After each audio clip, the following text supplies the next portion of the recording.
Nëse një firmë ndërtuese do të deklaroj paga më të ulta se 80.000 lekë të rinj për punonjësit bazë të saj apo më pak se 160.000 lekë për një vjençier, si rroga më e lartë, atëherë do të konsiderohet e dyshuar për nëndeklarim dhe do t'i nënshtrohet inspektimeve. Një dokument i hartuar nga administrata e tatimeve në vend është lista e pagave indikative për sektorin e ndërtimit, e cila përcakton minimumin e rrogës së çdo profesioni në ndërtim. Drejtoria e tatimeve thotë se vëmendje të veçantë do të ketë dhe tentativa për të ndryshuar profesionin punonjësit në momentin e deklarimit. Tatimet i bëjnë thirrje çdo biznesi të deklarojë sakt pagat e punonjësve, duke paralajmëruar masa administrative.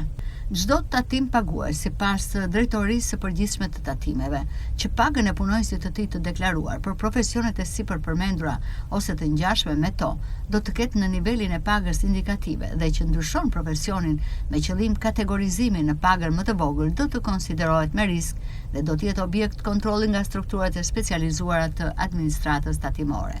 Lista e pagave indikative në sektorin e ndërtimit nis me 80.000 lekë për profesione si punëtor llaçi, riparues apo punëtor duralumini, nga 85-95.000 lekë për suvatues, shtrues pllakash, bojaxhi, saldator e të tjerë, e deri te administrator, inxhinieri teknik e drejtues vinçi, që nuk do të deklarojnë më pak se 140 deri në 160.000 lekë. Kjo listë miratohet në një kohë kur zyrtarisht pagat e deklaruara në ndërtim janë mesatarisht rreth 68.400 lekë të rinj, ndërkohë që realisht janë shumë të larta dhe paguhen kesh. Skema e kontrollit të pagave në ndërtim është e njëjtë me atë të turizmit, ku në qershor u caktuan pagat për punonjësit e shërbimeve.